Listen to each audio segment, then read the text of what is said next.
All right, so we are starting this blab here. The first blab for the Wisconsin wine guy at Vino Discoveries. You can find me also on Twitter on Vino Discoveries. And we're going to talk about Wisconsin wine. So I'm recording this, and I'm about to send a little tweet out, a little bird, they call it here. Tell a little bird. That's kind of cool, a little bird.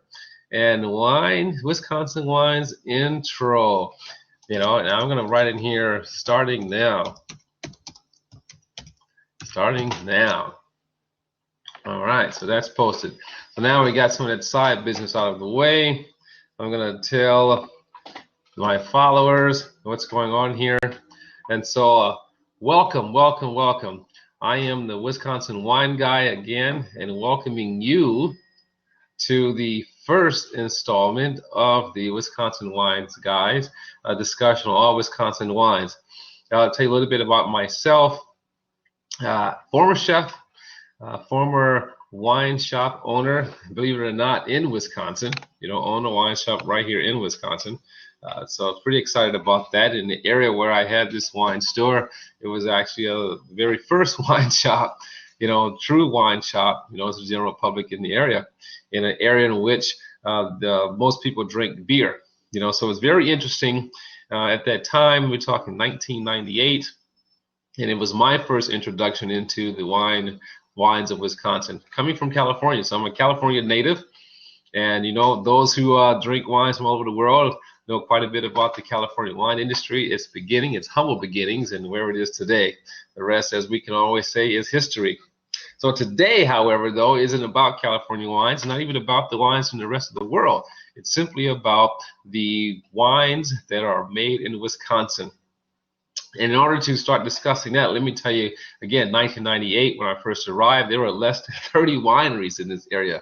And as a, say, self-proclaimed wine snob of the time, when I went to my first winery, I remember stopping in to the winery and sampling some of the wines, and the wines were just okay, And my first question was, where are the grapes? And they said, oh, well, our sister winery, that we have, so I discovered two wineries that day. Well, our sister winery would have the grapes, that are grown, but these particular wines here, the Cabs and the Syrahs and the Chardonnays you're tasting, we don't grow those grapes here. I'm like, are you kidding me? Well, again, here's the beginning, here's the education. Once you have tried wines from some of the most popular areas or visited some of the most popular wine areas, you expect them all to be the same. The only thing that separates them will be the location, country, or state. Well, I learned something new here in Wisconsin, that it's not the same. In fact, as I began to visit that sister winery and saw those grapes, it reminded me of being at home. Oh my God, grapes. Now we're talking wine. And you can see behind me a list of our picture of some of the grapes that are grown here in Wisconsin, and we're going to go through those in a minute, because most importantly are the grapes that we're going to be discussing. And we're going to do a little sampling of something here. So we start with that humble beginning about Wisconsin and Wisconsin wines. Wisconsin wines wasn't originally began with grapes. It came out of an industry of making wine from fruit. And I know some of you out there probably listening saying, well, fruit's not wine, but if you go back in ancient times of history, there was lots of wine, lots of alcoholic beverages made on accident, in addition to made intentionally, which was considered wine, or just simply an alcoholic beverage, something, a libation to bring forth enjoyment. That's all it was about.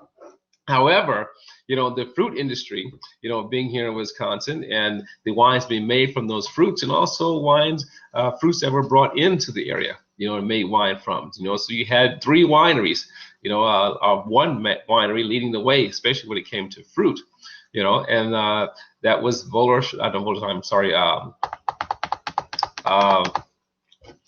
let me get this name here. Oh my God, Von Stiel Winery. So Von Stiel Winery, kicked this whole thing off, with the wines of Wisconsin. Got my notes here. So Von Stiel Winery kicked this whole thing off, with wine, and then it claimed the fame, I like to say, is making wine from cherry. You know, so Von Still Winery, 1967. You know, Wisconsin's first official commercial winery. And then in the 70s, you know, we had two more wineries. I mean, check out this industry, two more wineries, you know, Volersheim Winery and Three Lakes Winery. Both wineries opened in the same year. Three Lakes beating out Volersheim by just a few months.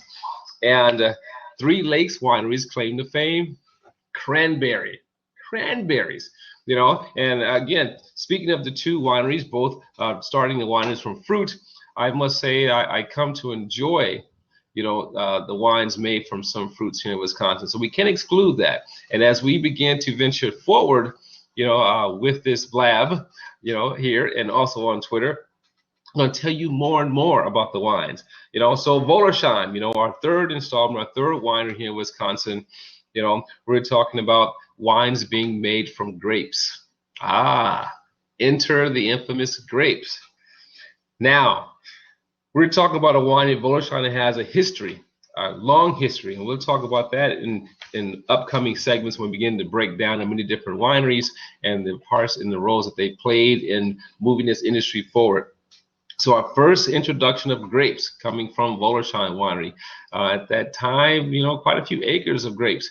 And that grape that led the way for them would be Foch, Marshall Foch, Foch. Now that's just your first introduction of the wine, of the grape, or one of the grapes grown here in Wisconsin. And that grape would be right here.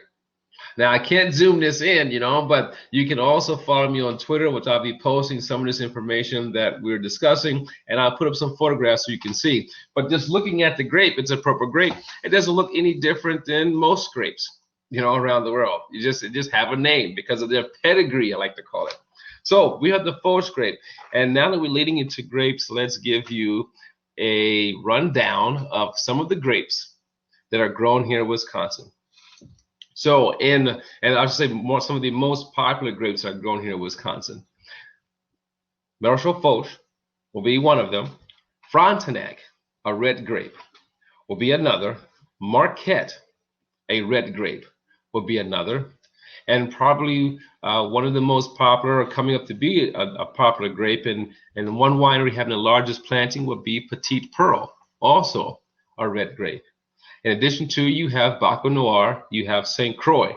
Now, these are all grapes that you probably never heard of, but these are all French and American hybrid grapes, grapes that are able to grow and survive in this cold winter climate.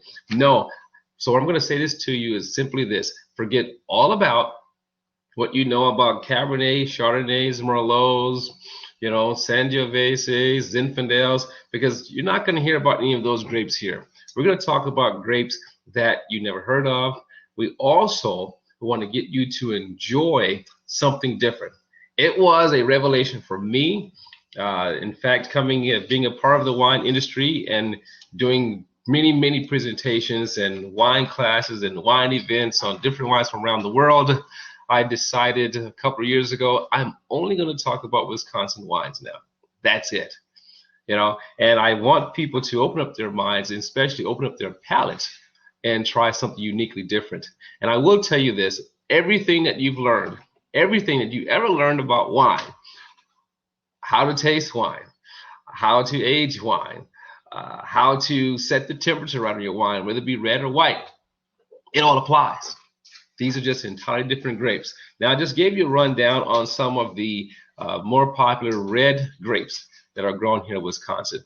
I'll tell you this, a little secret. I'm a grape grower myself, and we're going to get to that shortly.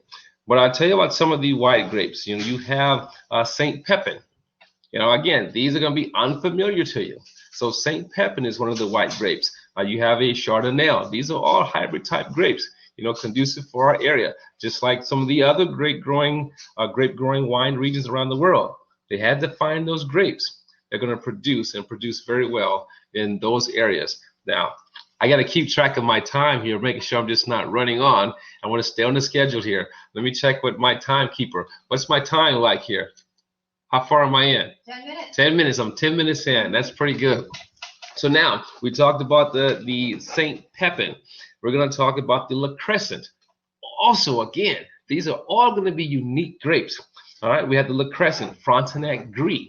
So just like remember that Pinot Noir and Pinot Gris or Pinot Grigio pedigree line, well, we got Frontenac and Frontenac Gris as well here. And there's a host of others, just like there's hundreds and hundreds of grapes that you're familiar with. They're the same thing here in Wisconsin.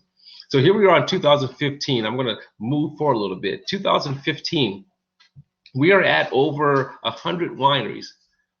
Now, in between there, over the years from 67 to when I arrived here in 1998, so from 1998 to present, it seemed like it's been like an average of 5 wineries opening up every year to now, and more to come, and there's many styles and many types of wine. And I have to say probably in the last 8 years, more wineries are now opening and they are growing their own grapes. Now, myself being an advocate for the industry, I always go out and I try to talk to people, especially those who are farmers and even those individuals who contemplate getting to the wine business. And I say to them simply this: Wisconsin needs more grape growers. Okay, in order to sustain and move this industry forward, you must have a balance of winery owners and plus wineries that have their own vineyards and also grape growers in the areas, so we can grow and continue to grow this industry. Now, we'll tell you this. In order for us to, when we came to having here in Wisconsin, having these specific grapes for our area, there was a study done in the 80s, about what grapes can do well in our area. Yes, we tried the Chardonnays, the Pinot Noirs, the Cabernets, the Merlots, the Zinfandels, the Syrahs. All those were tried, but were not able to withstand the winters. I wasn't there then, but as I heard the stories, those winters were something to reckon with. So I can understand why those grapes didn't survive in this type of climate. But now the winters are kind of mild and not as heavy as what they were in different parts of the state. We now have our own individual grape growing regions in the area, different AVAs in the area. So you can call us one of those late bloomers in the wine industry, but not so late that our wines won't be discovered. You may find some of the wines outside of Wisconsin in some of your areas. And you can also check Vino Discoveries, which is my Facebook page, Vino Discoveries. I share a lot of information regarding the wineries in the area, in addition to different websites and our Facebook pages. All right, let's see, look at one of my notes here. What we got here? We got, and I have here a viewer. I have a couple of viewers here, and I want to welcome you in. Now, see, again, I'm new to this, and I want to welcome you in. I want to try to open up a seat here for you. All right, so give me a minute here. So I'm going to welcome, let's say, Mid-Atlantic Foodie. I want to say hello to you. I want to say hello to, what we got here?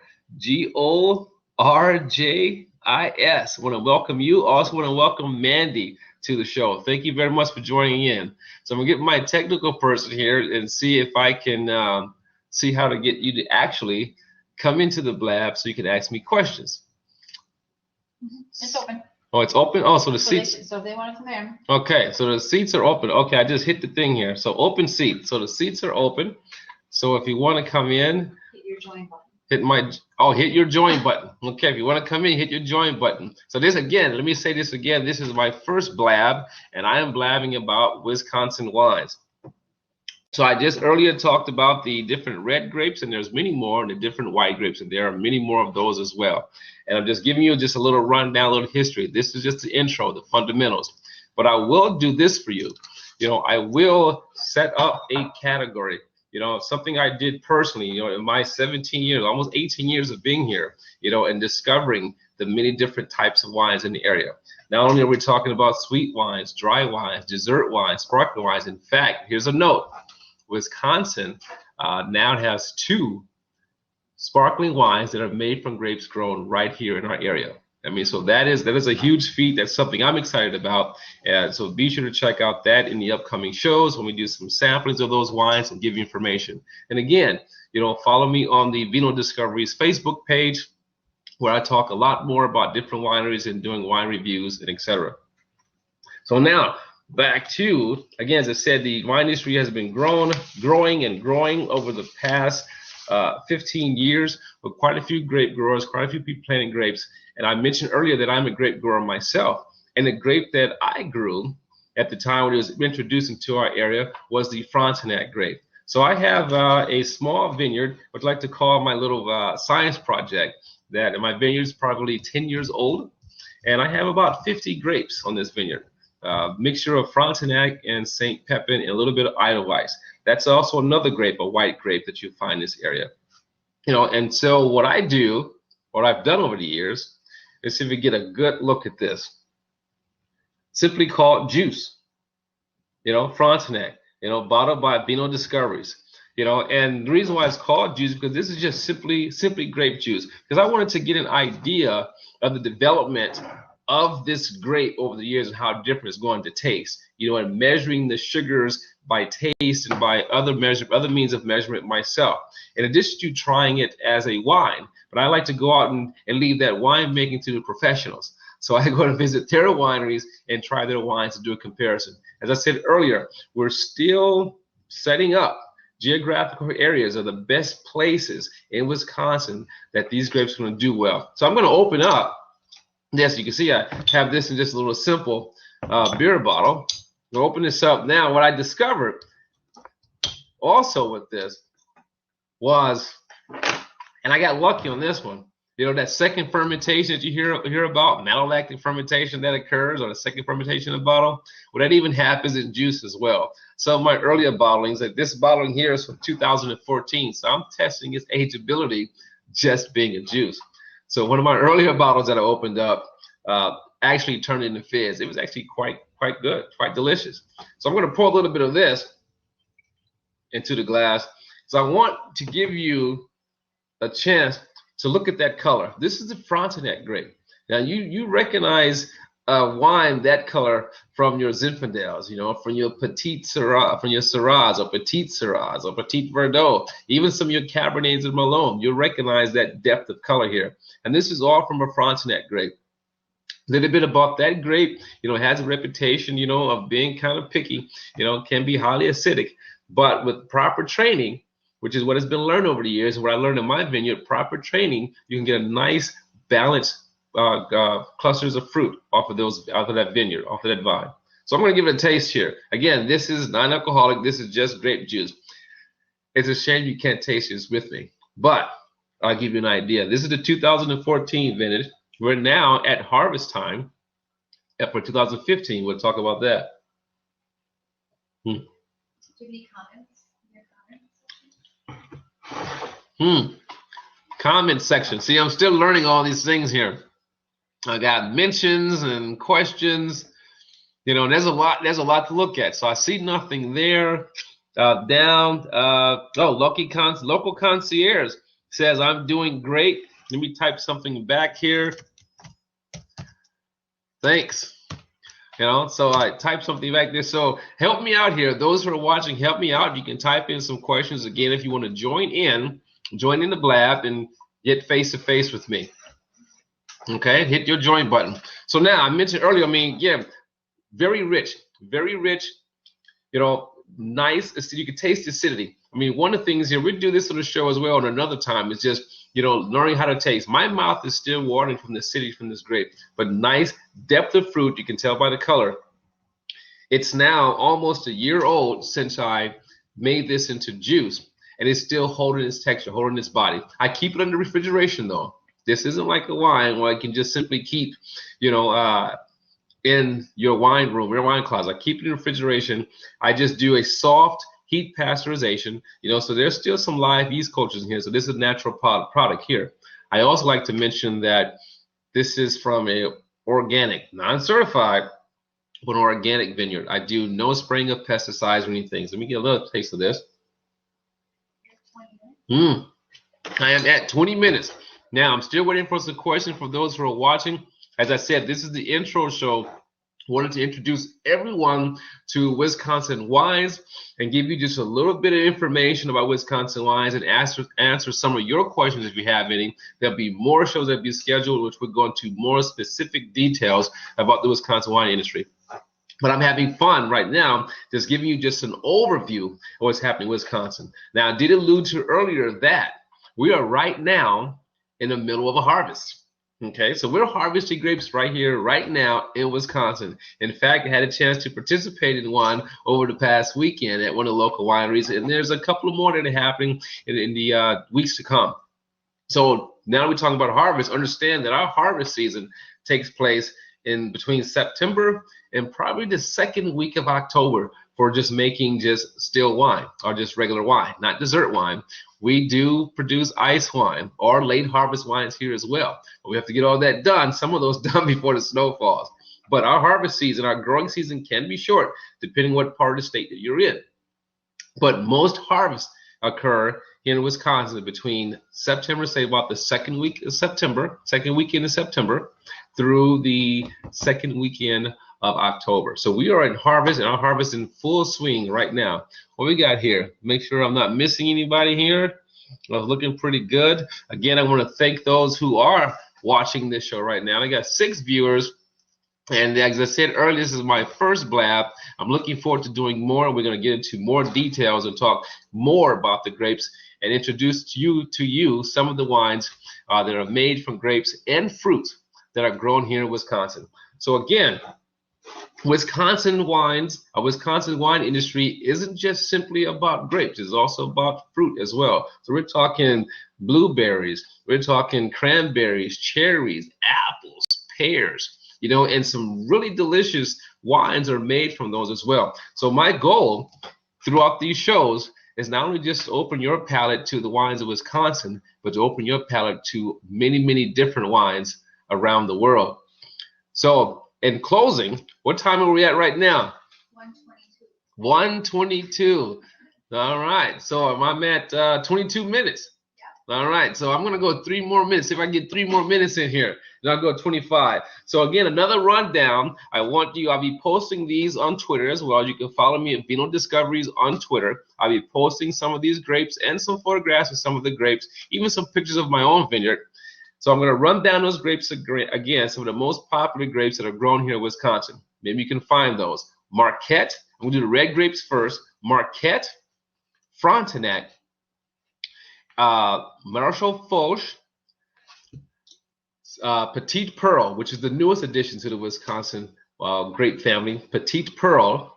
Then you have St. Croix, and then you have Baco Noir. These are some of the most popular grapes that are grown here in the area. And in white, you're going to have St. Pepin, Frontenac Gris, you're going to have Le Crescent, and then another one of the new additions is going to be Chardonnay, which is a hybrid blend. Another grape blended with the Chardonnay. I had it as a nice, dry, crisp, unoaked Chardonnay. It was delicious. So look out for some of those. And again, follow me. Tell your friends, share your friends. Be on the lookout for the different shows or the different blabs, like I call them. Different blabs I'll be posting about Wisconsin wines. Everyone will be titled on what the topic is going to be. And join me for some wine tasting and some Wisconsin wines. So I'm going to leave you with this. All right, this is something I always live by. I hope that you will live by this as well in your wine journey. Whether you're drinking Wisconsin wines or any wine, never let anyone tell you what's a good wine, what's a bad wine. I always like to say, let your palate be the guide.